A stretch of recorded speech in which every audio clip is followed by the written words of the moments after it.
누가복음 19장 28절부터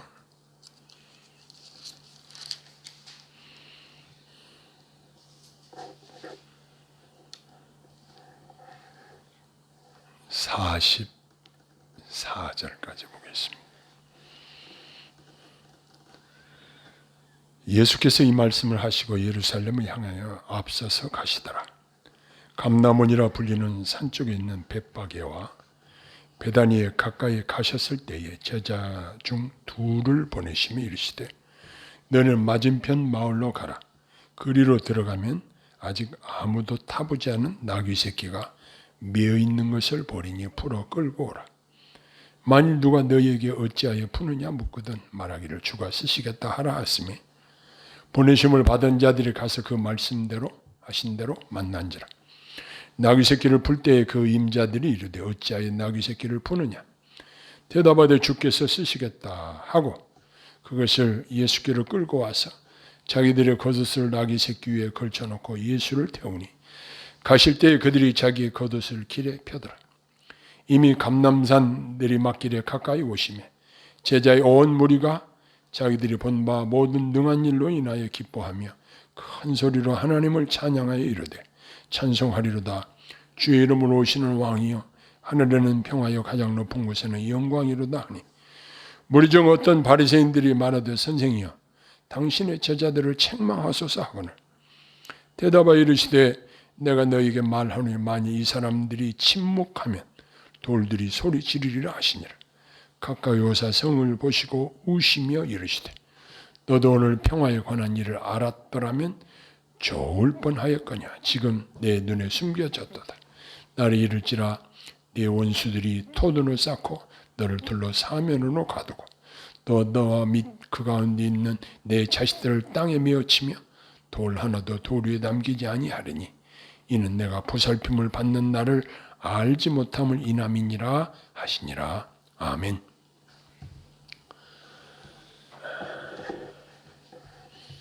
예수님께서는 고난과 죽음이 기다리는 대적자들이 우글거리는 예루살렘을 향해서 성부 하나님께서 맡기신 구속사역의 완수를 위해서 예루살렘에 올라가셨습니다.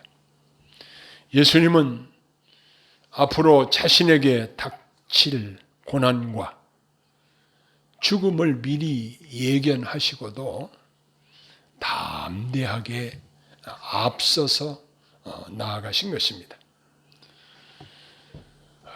우리들은 대부분 그저 평안하고 만사 형통하고 호의호식하는 것을 추구하는 것이 일반적입니다. 그런데 베드로 사도를 통해서 우리에게 말씀하신 바 이를 위하여 너희가 부르심을 입었으니 그리스도도 너희를 위하여 고난을 받으사 너희에게 본을 끼쳐 그 자취를 따라오게 하려 하심이라. 이런 말씀을 하셨습니다. 즉 우리가 걸어가신 주님이 걸어가신 그 십자가의 고난의 길을 나도 걸어가야 한다는 마음의 각오를 다지게 하는 말씀이기도 합니다. 우리가 가는 길은 주님이 앞서가신 고난과 죽음의 길을 앞장서서 그 발자취를 따라가는 제자들이라는 사실을 늘 마음에 기억하고 살아야 할 것입니다.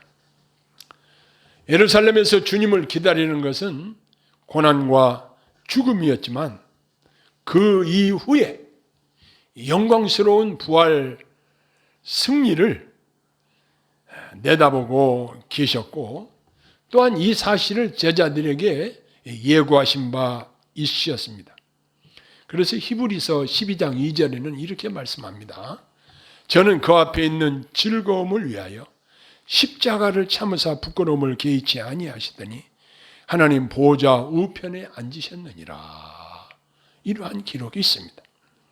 이처럼 우리 주님은 저와 여러분들의 죄를 사하시려고 십자가를 지시고 죽으시기 위해서 예루살렘에 입성하신 것입니다.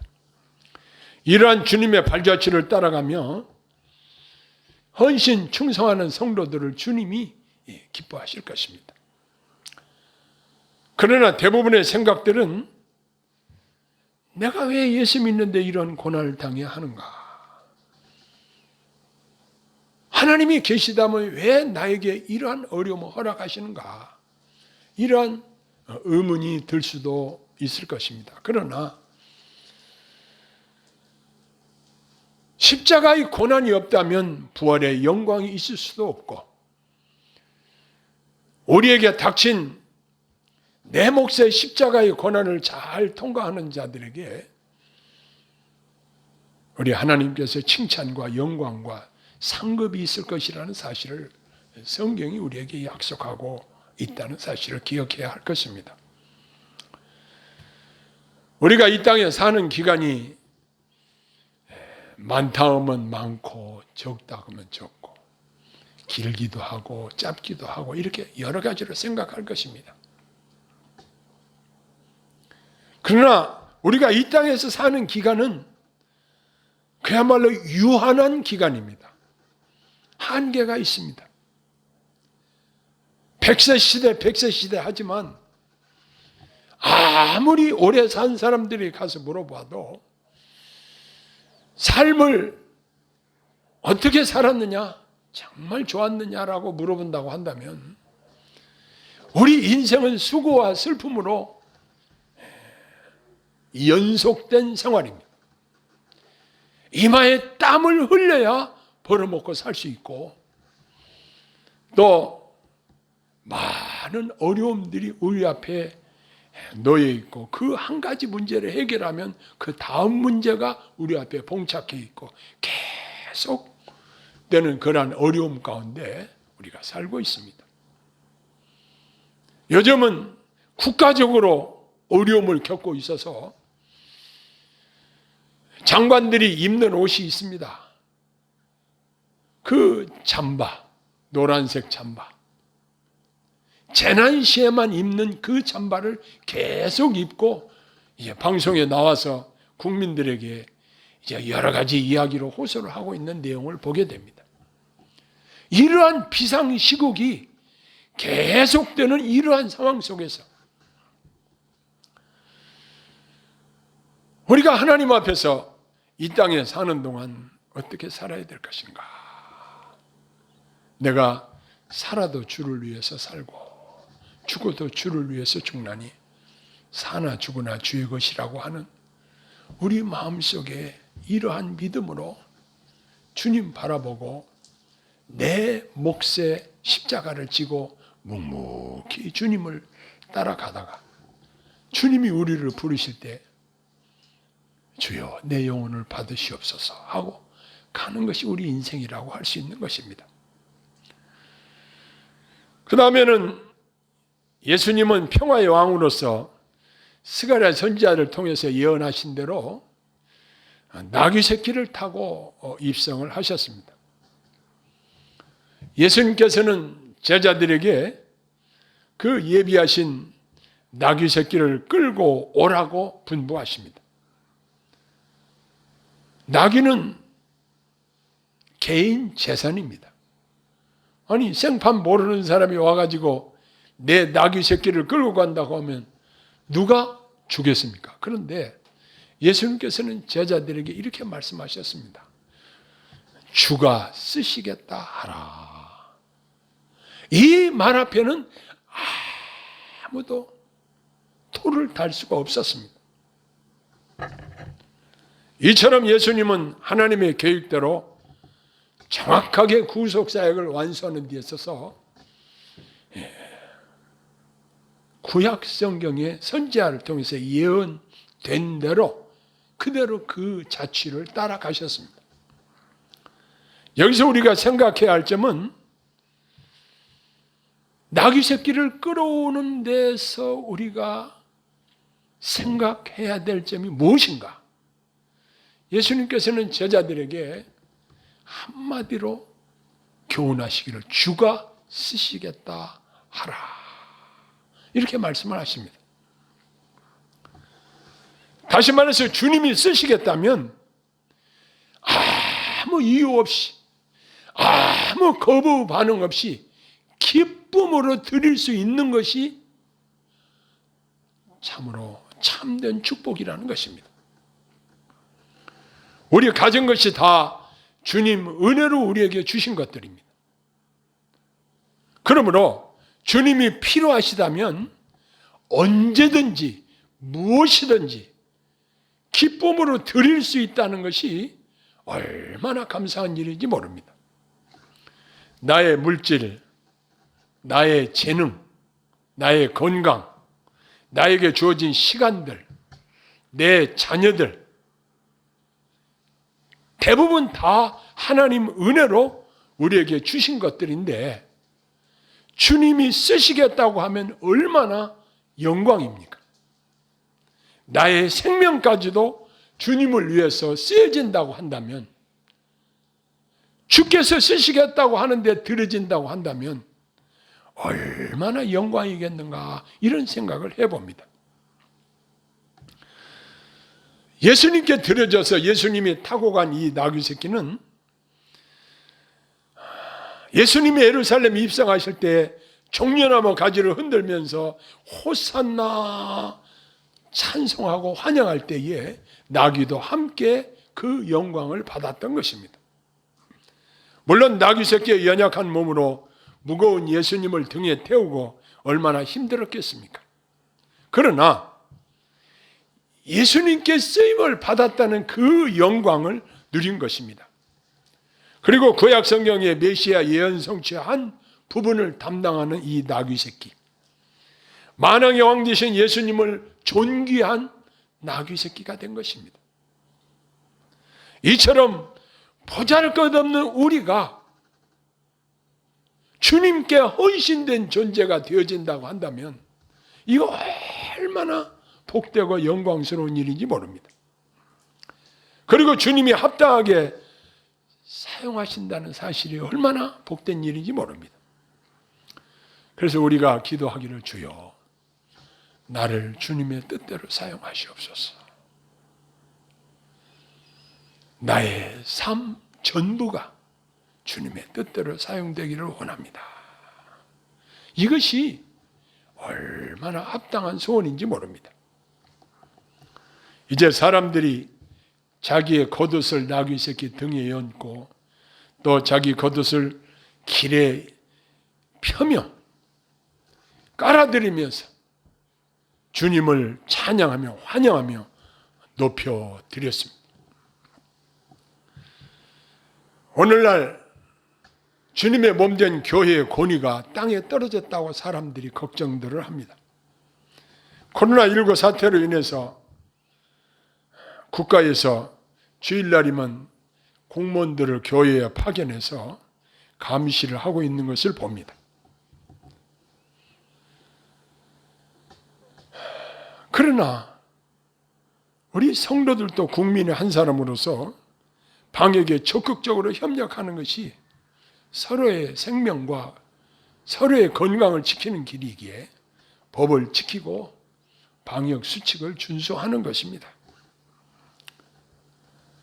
그럼에도 불구하고 교회는 주님의 영광스러운 교회임을 기억해야 할 것입니다. 교회는 주님의 영광이 임재하는 곳입니다. 주님이 높임을 받는 곳입니다. 교회에 모인 우리들이 해야 할 일은 모든 영광을 주님께 돌려드리는 것입니다. 찬양으로 주님을 높여드리며 삶으로 영광을 돌려드리는 것입니다. 자, 그런데 예수님이 예루살렘에 입성할 당시에 바리새인들이 예수님을 찬양하는 제자들을 책망해달라는 이러한 이야기를 들으셨습니다. 이 이야기를 들으신 예수님은 만일 사람들이 나를 찬양하지 않고 잠잠하다고 하면 돌들이 소리를 지르리라. 사람들이 잠잠하면, 사람들이 침묵하면 돌들이 소리를 지르리라. 이 이야기를 하십니다. 여기서 우리가 주님을 찬양하는 것이 얼마나 중요하고 얼마나 마땅하고 우리 주님은 마땅히 찬양을 받으셔야 하실 분이심을 강조하고 있는 것입니다. 야, 니네들이 찬양을 안 하면 이 돌들이 소리를 지를 거야. 이렇게 이야기를 하시는 것입니다. 아무 생명력이 없고 소리를 낼 수 없는 돌들이 나를 찬양할 것이다. 돌들이 소리를 지를 것이다.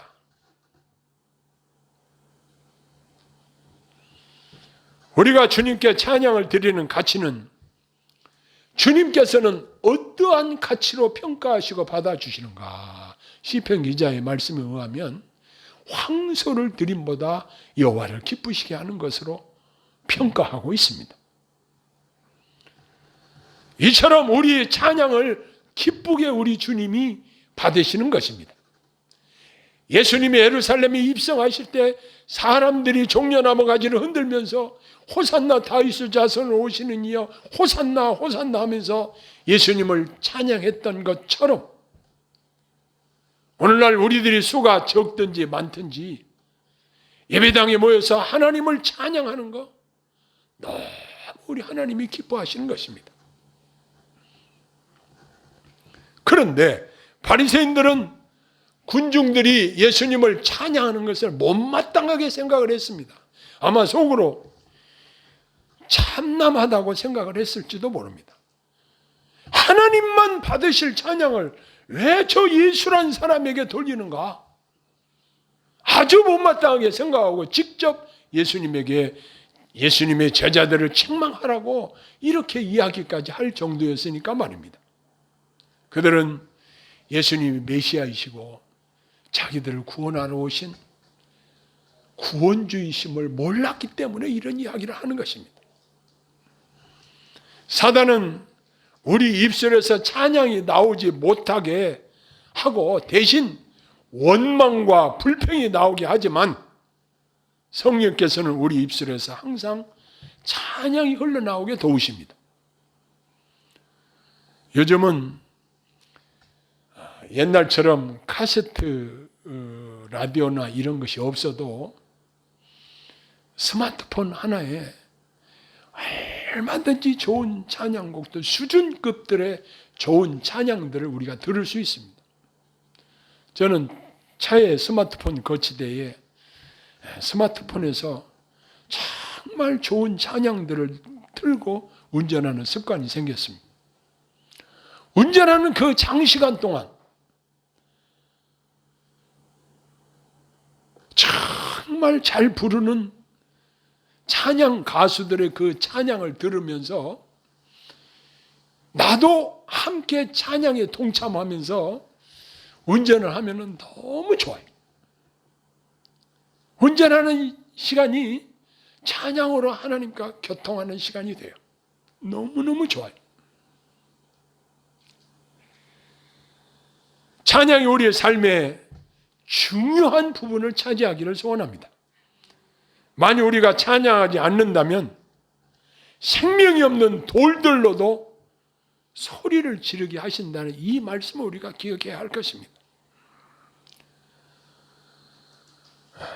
우주 만물이 주님을 찬양하는데 구원의 은혜를 받아 누리고 사는 주의 자녀들이 주님을 찬양하는 것은 너무나 당연한 것입니다.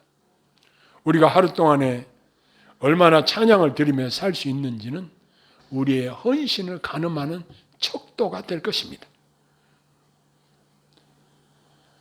그 다음에 예수님께서는 예루살렘에 가셔서 예루살렘 성을 보고 우셨습니다. 우리가 웃을 때도 있고 울 때도 있는데 예수님께서 우셨다는 기록이 여기 있는데 예수님은 예루살렘의 타락을 보시면서 우셨습니다. 유대 땅과 예루살렘에 사는 사람들은 일찍이 하나님의 택하신 선민으로 알려져 있었습니다. 하나님은 그들을 통해서 영광을 얻으시기를 원하셨습니다. 그런 예루살렘이 예수님 말씀대로 강도의 구렬로 변해버린 것입니다. 그래서 우리 주님은 슬퍼서 우신 것으로 봅니다. 그리고 이 메시아이신 자신을 몰라보고 자신을 십자가에 못 박게 한 유대인들의 무지를 슬퍼하신 것입니다. 그들이 자기들의 구원주로 오신 예수님을 알고 믿고 섬기며 구원의 은혜를 받았다고 한다면 평화와 안식을 얻고 구원의 은혜에 동참하게 될 것인데, 영적으로 무지한 그들을 보면서 안타까운 마음으로 우신 것으로 봅니다. 이러한 예루살렘에 불어닥칠 환난을 예수님께서는 예견하시며 우셨던 것입니다. 예수님의 말씀대로 주후 70년경 로마의 반란 전쟁을 일으킨 결과 로마 군대가 반란을 진압하는 과정에서 유대인들 수백만 명이 죽임을 당하게 되고 예루살렘 성이 완전 망해서 초토화된 것이 역사의 기록으로 남고 있습니다. 그 이후 유대인들은 오랜 기간 나라를 잃고 유랑민이 되는 떠돌이 민족이 되었던 것입니다. 예수님은 이것을 미리 아시고 우신 것으로 봅니다. 이처럼 예수님은 죄악에 빠져서 그리스도이신 자신을 몰라보고 배척하고 영적 무지에 빠진 예루살렘의 비극적인 운명을 보고 우신 것입니다. 우리는 이 타락한 세상을 보면서 주님처럼 울 수 있어야 할 것입니다. 주님은 오늘날도 주님을 무시하고 죄악을 먹고 마시며 즐기며 죄악 가운데 사는 자들을 보시며 탄식하며 울고 계실 것입니다. 우리는 주님의 보혈의 공로로 말미암아 구원받은 자들이 되었다는 사실입니다. 주님은 십자가를 지시기 위해서 예루살렘으로 앞서서 올라가셨습니다. 억지로 누구에게 끌려가신 것이 아니라 자원하셔서 앞장서셔서 예루살렘에 들어가셨습니다. 그곳에서는 결박과 환난과 어마어마한 고난, 십자가의 죽음을 미리 다 알고 계셨음에도 예수님은 예루살렘에 올라가셨습니다.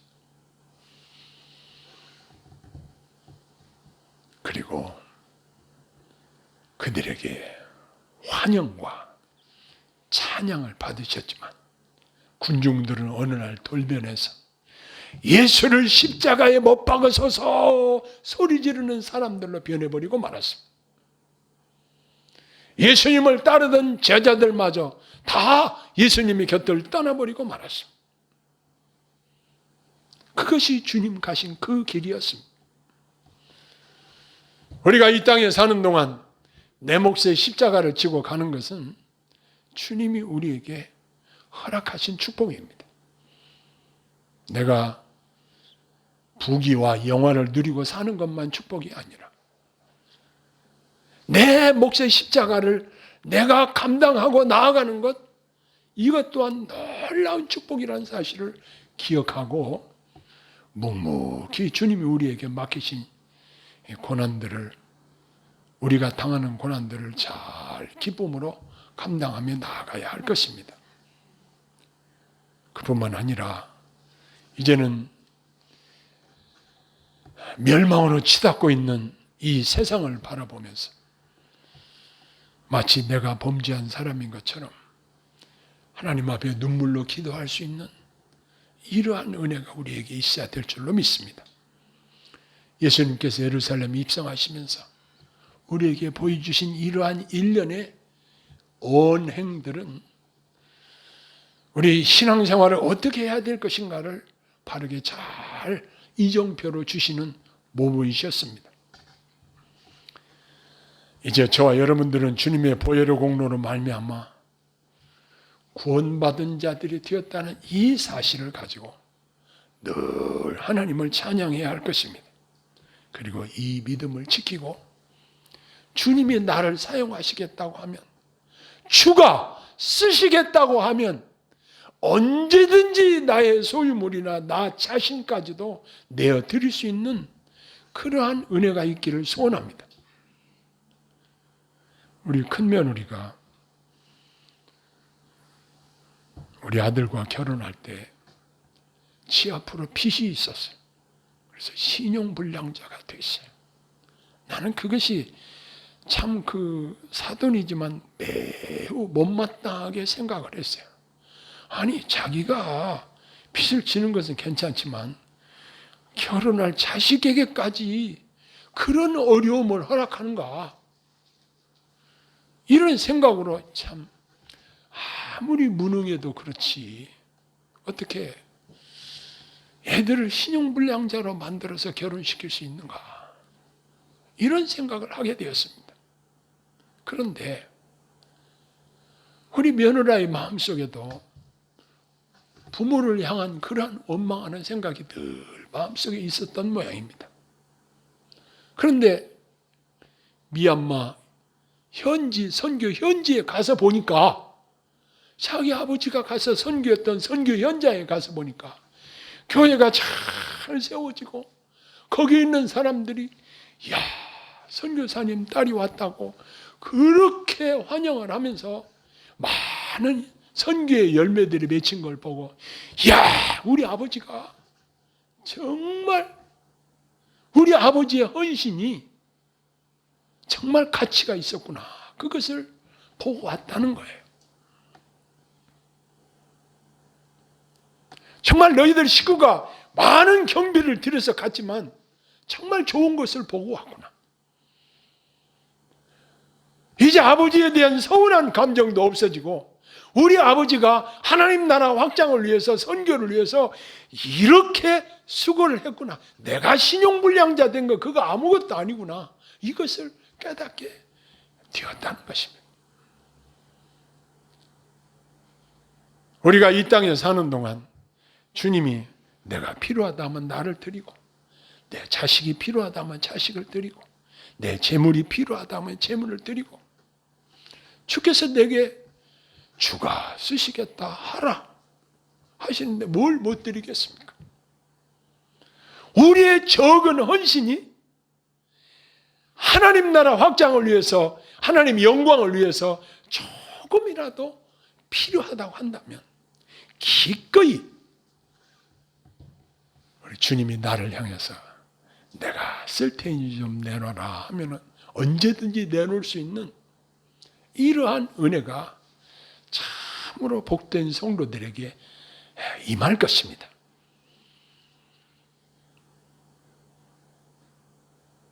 우리는 하나님의 것을 맡은 청지기로서 주가 쓰시겠다고 하면 기쁨으로 내어 드릴 수 있는 그러한 자들에게 하나님께서 놀라운 은혜와 축복으로 갚아주실 것을 믿습니다. 기도하겠습니다.